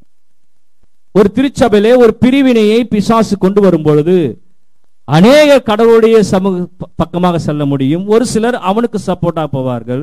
அப்ப என்ன பிரச்சனைனா அங்க ஒரு குழப்பம் ஏற்படும். 2 கொரிந்தியர் 2:7 எழுதுறாரு. அல்லது என்ன எழுதுறாரு என்றால், ஆதலால் அவன் அதிக துக்கத்தில் அமிழ்ந்து போகாதபடிக்கு நீங்கள் அவனுக்கு மன்னித்து ஆறுதல் செய்ய வேண்டும் என்று கர்த்தருடைய வார்த்தை சொல்கிறது. ஆனால் என்ன பண்ணுங்க, எல்லாரும் அவனை தண்டனை கொடுக்கல, அநேகர் தான் அவனுக்கு தண்டனை கொடுத்தீங்க, அதுவே போதும். ஒரு 100 பேர் இருக்குன்னா 80 பேர் அவனை தண்டிச்சிட்டீங்க, 20 குடும்பம் அவனுக்கு சப்போர்ட் பண்ணி 80 பேர் இப்படி இருக்கிறீங்க, நல்லதுதான். ஆனா என்ன சொல்றாரு, அவனை அப்படியே விட்டுறாதீங்க, அவனை கைவிட்டுறாதீங்க. என்ன சொல்றாரு, நீங்கள் அவனுக்கு மன்னித்து ஆறுதல் செய்ய வேண்டும். அவனை மன்னித்து அவனுக்கு ஆறுதல் செய்யுங்கள் என்று சொல்லுகிறார். ஏன்னா அப்படியே என்ன பண்ணக்கூடாதா, விட்டுவிட கூடாது. ஒருத்தன் தப்பு பண்ணிட்டா அப்படியே விட்டுறாதீங்கன்ற திருச்சபையில் ரொம்ப முக்கியமான ஒரு காரியம். ஒருத்தன் தப்பு பண்ணிட்டா அவ்வளவுதான் பிரதர், அவன் அப்படியே போட்டோம், அப்படி செய்யக்கூடாது என்று வேதம் சொல்லுகிறது. ஏன் என்றால் கலாத்தியர் 6ஆம் அதிகாரம் கலாத்தியர் 6:1 சொல்லுகிறது. கலாத்தியர் 6:1, சகோதரரே யாதொரு குற்றத்தில் அகப்பட்டால் ஆவிக்குரியவர்களாகிய நீங்கள் சாந்தமுள்ள ஆவியோடு அப்படிப்பட்டவனை சீர் பொருந்த பண்ணுங்கள். ஒருத்தன் தப்பு பண்ணிட்டானா ஆவிக்குரிய பிள்ளைகள் என்று சொல்லுகிறேன்னா அவன் அப்படியே பண்ணிட்டு தப்பு பண்ணிட்டு சொல்லாம அவனை சரி பண்ண வேண்டியது நம்முடைய கடமையாக இருக்கிறது. திருச்சபையில மிக அவசியம். ஏன்னா இது பிசாசு செய்யற ட்ரிக்கு. இது இன்னைக்கு நிறைய திருச்சபையில தெரியறதில்ல. அது ஆவிக்குரிய திருச்சபைன்றான், ஆவிக்குரிய மனுஷன்றான். என்ன ஆவிக்குரிய என்னன்னு ஒண்ணு புரியல. ஆவிக்குரிய மனிதர்கள் என்ன பண்ணோம், சமாதானம் பண்ண வேண்டும், சீர்திருத்தம் பண்ண வேண்டும், சமாதானம் பண்ணுகிறவர்கள் பாக்கியவான்கள். ஆவிக்குரிய திருச்சபை நான் உங்க கூட பேச மாட்டேன்னு சொல்றது ஆவிக்குரிய திருச்சபை இல்லை, அது அழிவுக்குரிய திருச்சபை. சீர் பொருந்த பண்ணுங்கள் என்று வேதம் சொல்லுகிறது. இது ரொம்ப முக்கியமான ஒரு காரியம். 2 கொரிந்தியர் 2ஆம் அதிகாரம் 8வது வசனம் சொல்லுகிறது, அந்தபடி உங்கள் அன்பை அவனுக்கு காண்பிக்கும்படி உங்களை வேண்டிக் கொள்கிறேன். நீங்க அவனை மன்னிச்சுட்டு அவனை என்ன பண்ணுங்க, மறுபடியும் கொண்டு வாங்க. அதன் மூலமா உங்களுடைய அன்பை அவனுக்கு காண்பிக்கும்படி வேண்டிக் கொள்கிறேன் என்று எழுதுகிறார். ஆகவே ஒருத்தன் துக்கம் உண்டாக்கிவிட்டால் அவனை அப்படியே என்ன பண்ணக்கூடாது, விட்டுவிடக்கூடாது, அவனை மறுபடியும் கொண்டு வர வேண்டும். உங்கள் அன்பை அவனுக்கு வெளிப்படுத்துங்கள். 2 கொரிந்தியர் 2ஆம் அதிகாரம் 10வது வசனம் சொல்லுகிறது. இதை திருச்சபைக்கு தான் எழுதுகிறார். ஏனென்றால் திருச்சபையில பிரிவினை வரக்கூடாது என்பது அங்கே பவுல் எழுதுகிறார். ரொம்ப முக்கியமான ஒரு கருத்தை எழுதுகிறார். எவனுக்கு நீங்கள் மன்னிக்கிறீர்களோ அவனுக்கு நானும் மன்னிக்கிறேன், மேலும் எதை நான் மன்னித்திருக்கிறேனோ அதை உங்கள் நிமித்தம் கிறிஸ்துவுடைய சன்னிதானத்தில் மன்னித்திருக்கிறேன் என்று கர்த்தருடைய வார்த்தை சொல்கிறது. மன்னிக்கிற தன்மை எப்போது நமக்கு இருக்க வேண்டும், மன்னிக்கிற தன்மை எப்போது நமக்கு இருக்க வேண்டும் என்று கர்த்தருடைய வார்த்தை சொல்கிறது. ஆகவே ஒருவன் தவறு செய்கிறது, ஏன்னா ஆண்டவர் நாம் தவறு செய்தோம், ஆதாம் தவறு செய்தான், அவ்வளவுதான் போச்சுன்னு விட்டு விடல. அதாவது இஸ்ரவேலுக்கு அடிக்கடி சொல்வார், நீங்க முன்னாடி எப்படி இருந்தீங்க, அங்க அகதிகளாக இருந்தீர்கள் இல்லையா, அதனால புறஜாதிகளை நேசிங்கள். அப்படிதான் புதிய ஏற்பாட்டில் எழுதுவார். நீங்க முன்னாடி எகிப்திலே எப்படி இருந்தீர்கள், அடிமைப்பட்டு கிடந்தீர்கள், உங்களை நான் மீட்டெடுத்தது போல புறஜாதிகளை நீங்களும் நேசிங்கள். ஆகவே கடவுள் என்னை நேசிக்கிறதுனாலே, நானே ஒரு பாவியாக இருந்த என்னை நேசித்தனாலே, ஒருத்தன் நான் மட்டும் பர்ஃபெக்ட்னு சொல்ல முடியாது இல்லையா? அதனால தப்பு பண்ணவன் அப்படியே விட்டுறாதீங்கப்பா, அவனை நேசிங்க என்று சொல்கிறார். 2 கொரிந்தியர் 2:11 ஏன் சொல்றாருன்னா, ஏன் நான் அப்படி சொல்றேன், இப்பதான் எழுதுறாரு, ஏன் அப்படி நான் மன்னிக்கணும் அவனை நேசிக்கணும் சொல்றேன்னா, சாத்தானால் நான் மோசம் போகாதபடிக்கு அப்படி செய்தேன். அவனுடைய தந்திரங்கள் நமக்கு தெரியாதவைகள் அல்லவே. இது ரொம்ப ஆழமான ஒரு தியாலஜி இப்ப நான் எடுத்துன்னு இருக்கிறேன்.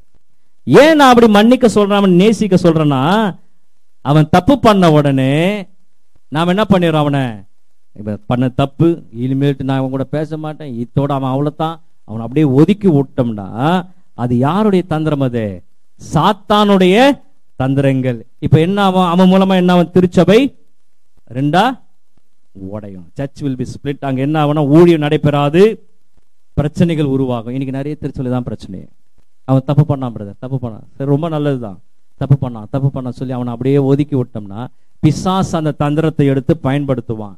இங்க இன்னொரு காரியத்தை நாம் தெரிந்து கொள்ள வேண்டும். பிசாசினுடைய தந்திரம் இது என்னன்னா, பிசாசு சொல்ற மாதிரி தான் கரெக்டா இருக்கும். ஏன் என்ன, டிசிப்ளின், ஒழுக்கத்துக்காக தானே நான் செஞ்சது, அவன் தப்பு பண்ணா அதனால தானே நான் அவனை ஒதுக்கி விட்டேன். இது பார்க்கறதுக்கு டிசிப்ளின் மாதிரியே தான் இருக்கும், இது ஒழுக்க நடவடிக்கை மாதிரியே தான் இருக்கும். ஆனா it brings to the division. So over discipline becomes the division of the church. இது ஒருத்தர் செய்றார்.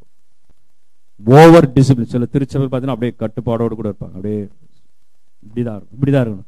It brings the division in the church. இன்னைக்கு நிறைய திருச்சபைகள்ல இப்படிப்பட்ட காரியங்கள் நடைபெற்று கொண்டிருக்கிறது. ஏனென்றால் பிசாசு சொல்றது டாக்டரின் மாதிரியே தான் சொல்லுவான். அவன் தப்பு பண்ண அவனை ஒதுக்கி வை, தப்பு பண்ண ஒதுக்கி வை, தப்பு பண்ணா ஒதுக்கி வை. ஆனா கடவுள் அப்படி சொல்கிறவர் அல்ல. அவன் திரும்ப அவனை மீட்டு கொண்டு வருவதுதான் கடவுளுடைய சிந்தனை, கடவுளுடைய தியாலஜி. ஆகவே அப்படிப்பட்ட பிள்ளைகளான நாம் திருச்சபையிலே பிரிய கூடாது. மன்னிப்பு அன்பு மூலம் திருச்சபை கட்டப்பட வேண்டும். அப்ப யாராவது ஒருத்தர் தப்பு பண்ணானா பிசாசு திருச்சபைக்கு பின்னாடி இருந்து செயல்படுவான். அவன் சொல்றது கரெக்ட் தான், பிசாசு சொல்றது கரெக்ட் மாதிரியே இருக்கும். அவன் தப்பு பண்ணாலும் தான் நான் என்ன ஒதுக்கி வச்சேன், பிசாசு சொல்றது கரெக்ட் மாதிரியே இருக்கும். ஆனால் அதன் மூலமாக திருச்சபை அதனுடைய டோட்டல் அவுட்புட் என்னன்னா, டோட்டல் அவுட்புட் 2 நடக்கும். ஒன்னு அந்த மனுஷன் என்ன பண்ணுவான், கெட்டு போய் விடுவான். இன்னொன்னு திருச்சபை பிரியும். 2 நடக்கும். நீங்க இப்படி பண்ணி அப்படியே விட்டீங்கன்னா அவனை கண்டுக்கிறதுக்கு ஆள் இருக்கான். ஒரு மனிதனும் கெட்டு போக கூடாது என்பது தேவனுடைய சித்தமா இருக்குது. அந்த மனுஷன் கெட்டு போவான், 2வது திருச்சபையும் பிரிந்து விடும். ஆகவே அதனால்தான் சொல்றாரு, சாத்தானுடைய மோசம் போகாதபடிக்கு தான் அப்படி செஞ்சேன். என்ன செஞ்சேன், அவனை மன்னிங்க, அவனிடத்தில் அன்பு செலுத்த, அவனுடைய தந்திரங்கள் நமக்கு தெரியாதவைகள் அல்லவே என்று கர்த்தருடைய வார்த்தை சொல்கிறது. ஆகவே திருச்சபை 2 காரியங்களிலே கட்டப்பட வேண்டும். திருச்சபை 2 காரியங்களிலே கட்டப்பட வேண்டும். ஒன்று மன்னிப்பு, இன்னொன்று அன்பு. அதாவது ஒருத்தர் எழுதுறார், லவ் அண்ட் சவுண்ட் டாக்டரின். அதாவது எந்த திருச்சபையிலே அன்பும் ஆழமான சத்தியங்களும் இருக்கிறதோ அந்த திருச்சபை நிலைத்து நிற்கும்.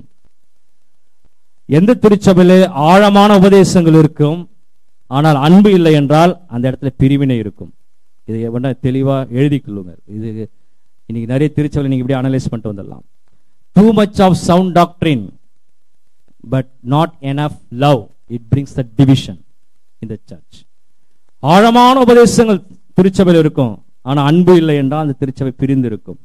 இன்னைக்கு நிறைய திருச்சபை, பெரிய பெரிய திருச்சபையில் நீங்க கேட்கலாம், ஆழமான திருச்சபை ஆழமான சத்தியம் சொல்றாங்க, அங்கெல்லாம் மக்கள் பிரிந்து கிடப்பார்கள். அதே மாதிரி too much of love, அன்பு அதிகமாக இருக்கும், ஆனால் not enough sound doctrine, அங்கே ஆழமான உபதேசங்கள் கிடையாது, அந்த திருச்சபையெல்லாம் குழப்பம் இருக்கும், கன்ஃபியூஷன்.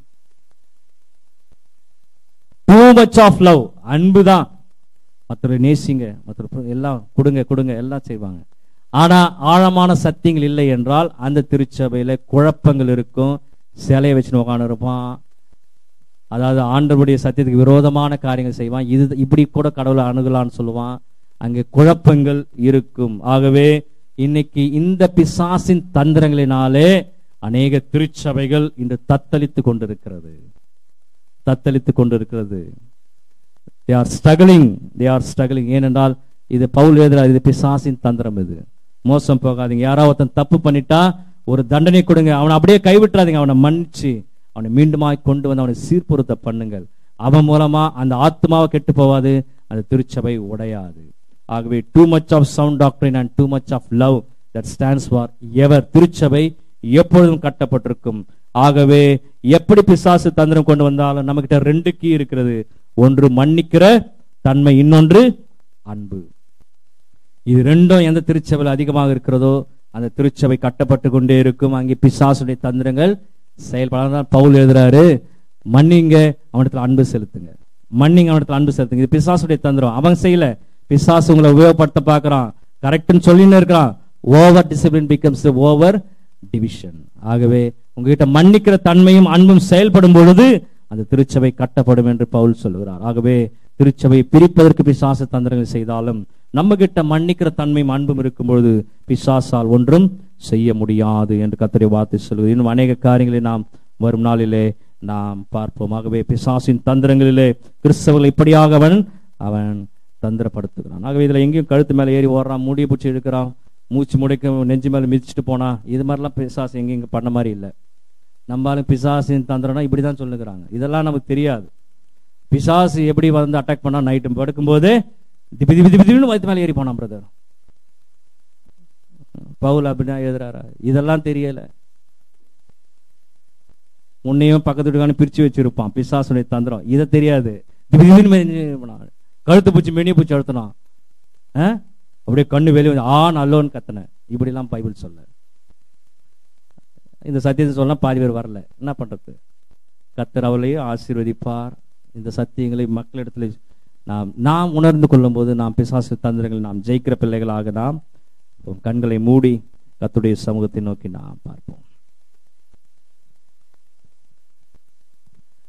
பிசாசின் சோதனை பெருகிட்டாலும் சோர்ந்து போகாமல் முன் செல்லவே, பிசாசின் சோதனை பெருகிட்டாலும் சோர்ந்து போகாமல் முன் செல்லவே, உலகமும் மாமிசமும் மயக்கிட்டாலும் மயங்கிடாமல் முன்னேறவே, உலகமும் மாமிசமும் மயக்கிட்டாலும் மயங்கிடாமல் முன்னேறவே, இயேசு போதுமே போதுமே, இயேசு போதுமே போதுமே, எந்த நாளிலுமே என் நிலையிலுமே எந்த வாழ்வினிலே இயேசு போதுமே. பிசாசின் தந்திரங்களை நாம் கேட்டிருக்கிறோம். கிறிஸ்தவர்களை எப்படி அவன் தந்திரத்தோடு கூட அவர்கள் மத்தியில் கிரியை செய்வான். கிறிஸ்தவர் அல்லாதவர்கள் நாம் கேட்டிருக்கிறோம். கடவுளால் தெரிந்து கொள்ளப்பட்ட பிள்ளைகளான உங்கள் மத்தியில் பிசாசை எப்படி கிரியை செய்வான் என்பதை கேட்டிருக்கிறோம். ஆகவே சந்தேகத்தை கொண்டு வருவான், துன்பத்தை கொண்டு வருவான், திருச்சபை ஆராதனைக்கு போக விடாமல் அவனால் தடை பண்ணுவான்,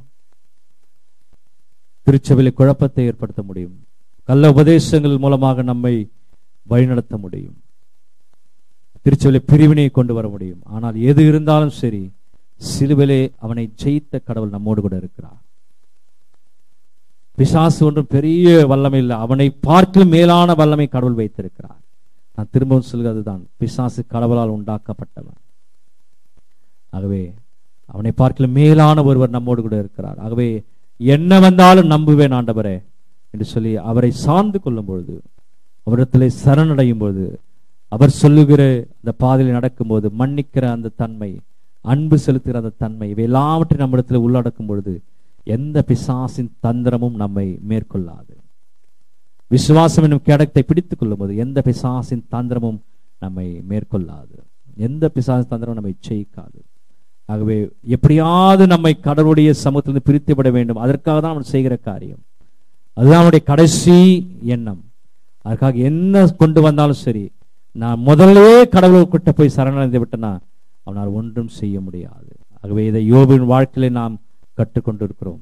ஆகவே அந்த விசுவாசத்தோடு கூட நம்மை ஒப்பு கொடுக்கும் போது கடவுள் நிச்சயமாக நம்மை கைவிட மாட்டார். நம்மை கைவிடாத தேவன் நம்மோடு கூட இருக்கிறார். ஆகவே இம்மைக்குரியவைகளிலே, ஆகவே மறுமைக்குரியவிலே தேடுகிற பிள்ளைகளாக, மேலானவிலே நாடுகிற பிள்ளைகளாக நாம் ஆண்டவருடைய சமூகத்தை நோக்கி பார்க்கும்போது நம்மை கைவிடாத தேவன் நம்மோடு இருக்கிறார். பிசாசின் எந்த தந்திரங்களும் நம்மிடத்திலே ஜெயிக்காது, பலிக்காது. அந்த விசுவாசத்தோடு கூட கடவுளுடைய நாமத்தை பார்த்து நாம் கண்களை மூடி கர்த்தருடைய சமூகத்தை நோக்கி பார்த்து சொல்லுவோம். எங்கள் அன்பின் பரலோக தகப்பனே, உம்மை நன்றியோடு துதிக்கிறோம், ஸ்தோத்திரிக்கிறோம். ஆண்டவரே, எல்லா பிசாசின் தந்திரங்களுக்கும் எல்லா பிசாசின் சூழ்ச்சிகளுக்கும் எங்களை விலக்கி நீர் பாதுகாத்துக் கொள்வீராக. எங்களை சோதனைக்குள் பிரவேசிக்க பண்ணாமல் தீமையின்றி எங்களை ரட்சித்துக் கொள்வீராக. உம்மை நன்றியோடு துதிக்கிறோம், ஸ்தோத்திரிக்கிறோம். இந்த சத்தியங்களுக்காக நன்றிகளை எடுக்கிறோம். இதை எங்கள் மனதில் நாங்கள் ஏற்றுக்கொள்ள, இதை எங்கள் மனதில் நாங்கள் பதிப்பித்துக் கொள்ள கர்த்தர் எங்களுக்கு உதவி செய்வீராக. நாளை தினத்திலே ஆண்டவரே, எந்த சூழ்நிலையும் நாங்கள் சமாளிக்கிற பிள்ளைகளாக, எந்த சூழ்நிலையிலும் ஆண்டவரே பலப்படுத்துகிற கிறிஸ்து எங்களோடு கூட இருக்கிறீர், கிருபை கொடுக்கிற கிறிஸ்து எங்களோடு கூட இருக்கிறீர் என்று உணரக்கூடிய பிள்ளைகளாக நாங்கள் உம்மண்டையில் நோக்கி பயணிக்க கர்த்தர் எங்களுக்கு உதவி செய்வீராக. இந்த வார்த்தைகளுக்காக இந்த இல்லத்தை திறந்து கொடுத்த அருமையான இந்த குடும்பத்திற்காக நன்றிகள் எடுக்கிறோம்.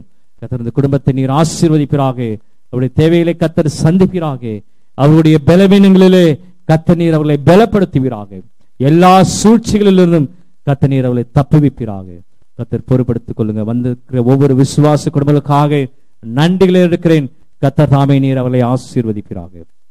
துதிகன மகிமை யாவும் ஒருவருக்கே செலுத்துகிறோம். இயேசுவின் மூலம் ஜெபிக்கிறோம் எங்கள் ஜீவனுள்ள பரம தகப்பனே, ஆமேன், ஆமேன். நம்ம அனைவரும் சேர்ந்து சொல்லுவோம். என் ஆத்மாவே கர்த்தரை ஸ்தோத்திரி, என் மூலமே அவருடைய பரிசுநாமத்தை ஸ்தோத்திரி. என் ஆத்மாவே கர்த்தரை ஸ்தோத்திரி, கர்த்தர் செய்த சகல வல்லமையை மறவாதே. ஆமேன். நம்முடைய கர்த்தராகிய இயேசு கிறிஸ்துவின் கிருபையும் பிதாவாகிய தேவனுடைய அன்பும் பரிசுத்த ஆவியானவருடைய அன்யோன்ய ஐக்கியமும் வழிநடத்தலும் நம் அனைவரோடும் விசேஷமான குடும்பத்தின் பிள்ளைகளோடும் என்றும் சதா காலங்களிலும் நிலைத்து நிற்பதாக. ஆமென்.